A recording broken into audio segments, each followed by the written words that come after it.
अस्सलाम वालेकुम स्टूडेंट्स। हमारा टॉपिक चल रहा है BA part 1, B Com part 1, B Sc part 1 या एडीए, एडीसी, एडीएस की इंग्लिश का जो टॉपिक का नाम है the age of the robot. ये टॉपिक चल रहा है। इससे पहले अब हम 2 लेक्चर रिकॉर्ड कर चुके हैं। अब लास्ट इसका लेक्चर रिकॉर्ड कर रहे हैं। सब इसका भी लेसन पूरा नहीं हुआ। इस लेक्चर में भी हम आपके सामने अंग्रेज़ी पढ़ेंगे। इसके अंदर की जो बकिया बचे हुई है उसके मुश्किल अल्फाज बताएंगे अगर कोई अल्फाज मुश्किल होंगे, और इसकी उर्दू ट्रांसलेशन करेंगे ताकि आपको टॉपिक समझ में आ जाए। अब हम यहाँ से शुरू करेंगे। इससे पहले जो है हम ये पैराग्राफ कवर कर चुके हैं। पिछले लेक्चरों में 2 लेक्चरों में कर चुके हैं मुकम्मल। अब यहाँ से जो बाकी रह गया था ये यहाँ तक का, यहाँ टॉपिक ख़त्म हो जाएगा आपका। ये लेसन टॉपिक पूरा ख़त्म हो जाएगा। तो मैं अभी इसको आपके सामने पढ़ता हूँ और आप इसके जो है नोट करते रहिएगा। तो तर्जुमा इसके जो अल्फाज वगैरह हैं। तो शुरू करते हैं। Probots are design to entertain, communicate and help around the home. ठीक है, तर्जुमा मैं करता हूँ इसका आपकी आसानी के लिए। प्रोबोट्स को घर के आस पास तफरीह, बातचीत और मदद के लिए डिज़ाइन किया गया था। नेक्स्ट पैराग्राफ पढ़ते हैं। Probots will have a more immediate and direct effect on us than industrial robots because personal robots will actually be in the home, doing household chores, teaching the children, and even walking the dog, full stop. काफ़ी बड़ा sentence है ये। इसके हम translation करने की कोशिश करते हैं इसको। सनती रोबोट्स के मुकाबले पर रोबोट्स का हम पर ज़्यादा फौरी और बराह रास्त असर पड़ेगा, क्योंकि ज़ाती रोबोट्स दर हकीकत घर में होंगे, घर के काम करेंगे, बच्चों को पढ़ाएंगे, हत्ता के कुत्ते को भी चलाएंगे, यानी वॉक वगैरह कराएंगे, दौड़ाएंगे। ये इसका ट्रांसलेशन जो मैंने करी आपकी ट्रांसलेशन है यहाँ तक, डॉग तक। अब आगे पढ़ता हूँ। Although industrial robots will eventually have a profound effect, profound माने गहरा, effect माने असर होता है, have a profound effect on both labor and productivity, पैदावारियत, प्रोडक्टिव होती है पैदावारी, लेबर माने मेहनत। it simply takes a longer time for their full impact तासुर होता है, full impact to be felt। तो अब इसकी कोशिश करते हैं इस पर तर्जुमा करने की। ये हमने आल्दो से पढ़ा है। अगरचे, आल्दो माने अगरचा, सनती प्रोबोट्स का बिल आखिर इवेंचुअली माने bill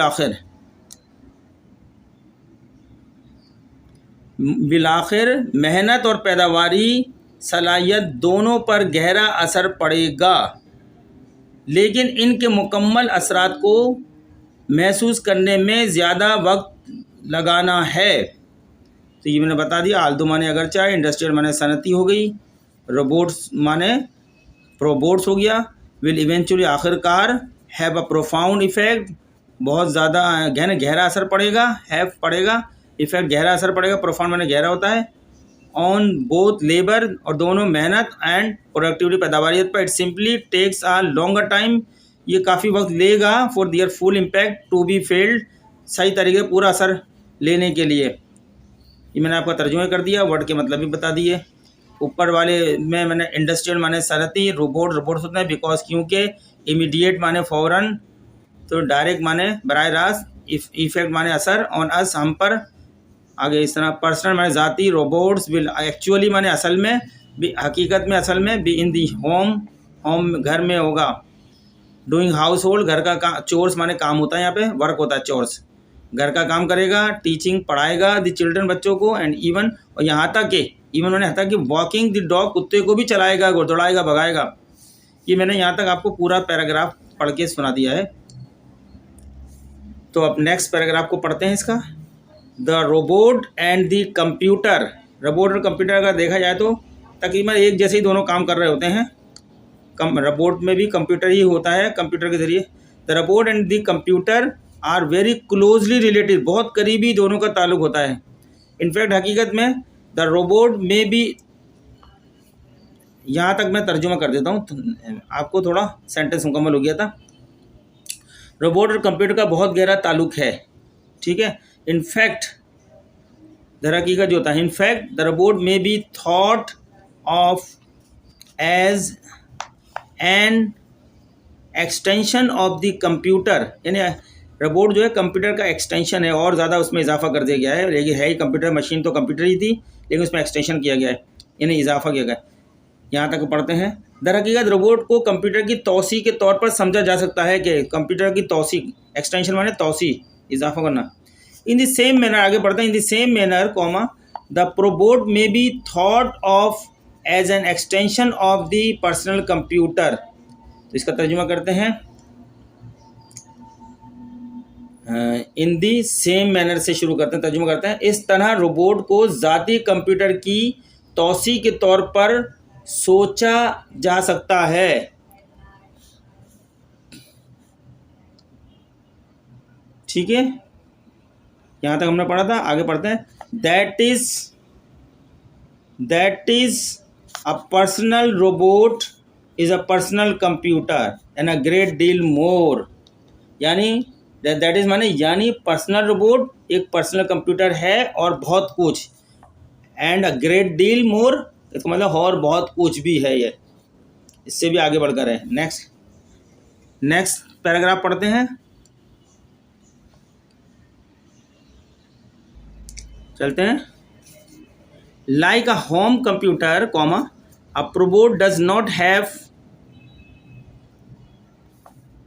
human intelligence comma but it can be program to perform many task comma such as teaching lessons comma remembering and organizing large amount of information and entertaining people।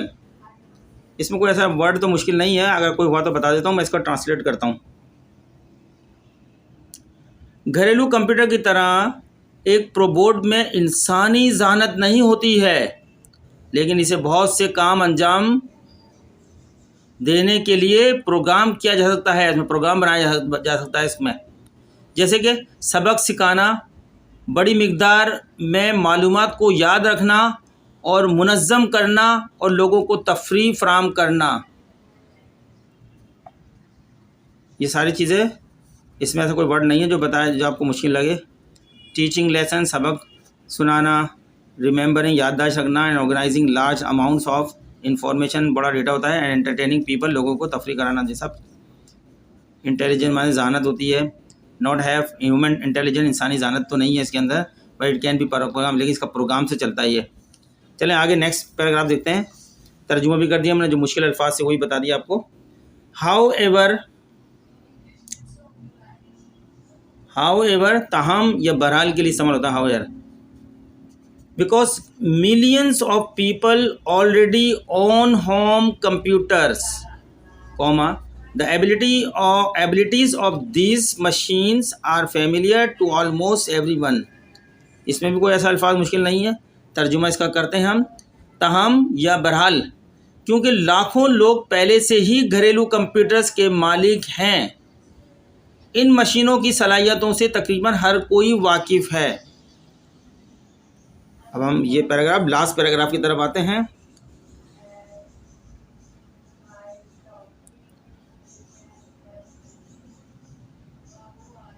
नहीं, इसी में अभी बाकी है, यहाँ से ये पैराग्राफ का आगे अगला सेंटेंस बाकी है। यहाँ पे हमने एवरीवन तक पढ़ा, टू ऑलमोस्ट एवरीवन तक का तर्जुमा करा हमने भी।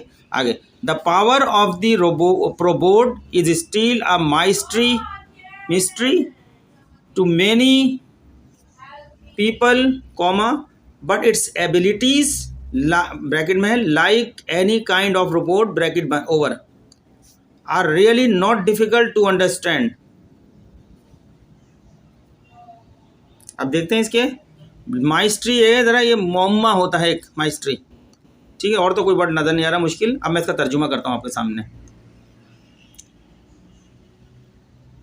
रोबोट की ताकत अब भी बहुत से लोगों के लिए एक मुअम्मा है, लेकिन इसकी सलाहियतों जैसे किसी भी किस्म के रोबोट को समझना वाकई मुश्किल नहीं है।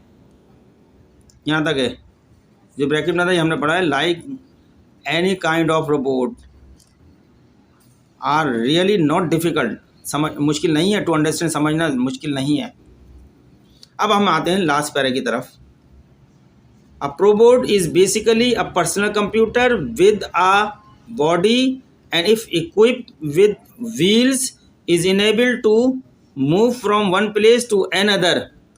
बता रहे हैं और अगर यहाँ पे बताते हैं जिसका जिसम हर प्रोबोट बुनियादी तौर पर एक पर्सनल कंप्यूटर होता है। ये बात सही है। A probot is basically a personal computer with a body होता है, जिसका जिसम होता है, जिसकी बॉडी होती है। ज़मीन पर आगे बढ़ा, ज़मीन पर अगर पहियों से लैस होती है तो एक जगह से दूसरी जगह जाने के काबिल होती है। यानी मशीन में पहिए लगा देते हैं, रोबोट में पहिए लगाए तो एक जगह से दूसरी जगह मूव कर सकता है। ये आगे पढ़ते हैं। And if the body has an arms, अगर बॉडी के अंदर जो बाजू लगा दिया है, द प्रोबोट में पिकअप, कोई चीज़ उठा सकता है, मूव कर चल कर सकता है, एंड मैनिपुलेट ऑब्जेक्ट्स। और अगर बॉडी में एक बाजू है तो रोबोट अशिया को उठा सकता है, हरकत कर सकता है और जोड़ तोड़ कर सकता है। ठीक है, मैनिपुलेट माने तब्दीली लाना, उसके अंदर जोड़ तोड़ करना, ऑब्जेक्ट माने चीज़ों के अंदर। आखिरी लास्ट सेंटेंस देखते हैं। The power of the probot to move itself and to use an arm gives it tremendous potential. तो अब इसमें भी कोई ऐसा वर्ड नहीं है, हम तर्जुमा करने की कोशिश करते हैं इसको भी। ठीक है, रोबोट की खुद को हरकत देने और बाजू इस्तेमाल करने की ताकत इसे ज़बरदस्त सलाहियत फराहम करती है। ट्रिमेंडस माने ज़बरदस्त, पोटेंशियल माने सलाहियत।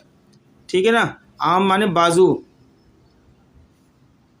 मूव हरकत देना, इटसेल्फ खुद, and to use an arm यानी खुद से अपने आप को हरकत दे सकता है अगर इसके अंदर बाजू लग जाए तो स्टूडेंट ये थे जो हमने इंग्लिश का आपके सामने पूरा टॉपिक पढ़ा और पढ़ा के एक एक वर्ड आपको सामने समझाया। ये फर्स्ट बीए पार्ट 1 की इंग्लिश है, या बीकॉम पार्ट 1 की, या बीएससी पार्ट 1, आजकल नया नाम है, एडी है, बीए के रखा है, एडीसी बीकॉम के लिए रखा है, और एडीएस बीएससी के लिए रखा है। ये आपको नज़र आ रही है, सब हमने पढ़ के बता दिए। 3 लेक्चर हमारे इसमें कवर हो गए हैं इस टॉपिक, चूँकि बड़ा टॉपिक था। तो उम्मीद करते हैं कि आपको समझ में आया होंगे। अभी तो हम सिर्फ इसके ट्रांसलेशन करके आपको सबक समझा रहे हैं कि बाद के लेक्चरों में हम इसके अंदर जो सवाल पूछे गए हैं वो भी सॉल्व करेंगे। तो आप पहले सबक को अच्छी तरह अंडरस्टैंड कर लें, इनके हर वर्ड को, जो मुश्किल अल्फाज हैं उनको भी देख लें, मैं तो बताता गया हूँ साथ साथ। ठीक है ना, तो अगर स्टूडेंट हमारा लेक्चर आपको अच्छा लगता है, पसंद आ रहा है, और हमारी जो है मेहनत आपको पसंद आ रही है, तो आप हमारे लेक्चर इस चैनल को, हम इंग्लिश मास्टर चैनल को सब्सक्राइब करें, लाइक करें, आगे दूसरों को शेयर करें, ताकि दूसरों का भी भला हो और हमारी भी हौसला अफजाई हो, हम और अच्छे से अच्छा अपने लेक्चर करें आपके लिए। तो हमारे नेक्स्ट लेक्चर का इंतजार करें, नेक्स्ट सबक के साथ आएंगे, 3rd लेसन जो होगा उसके साथ आएंगे। अपना ख्याल रखिएगा, शुक्रिया।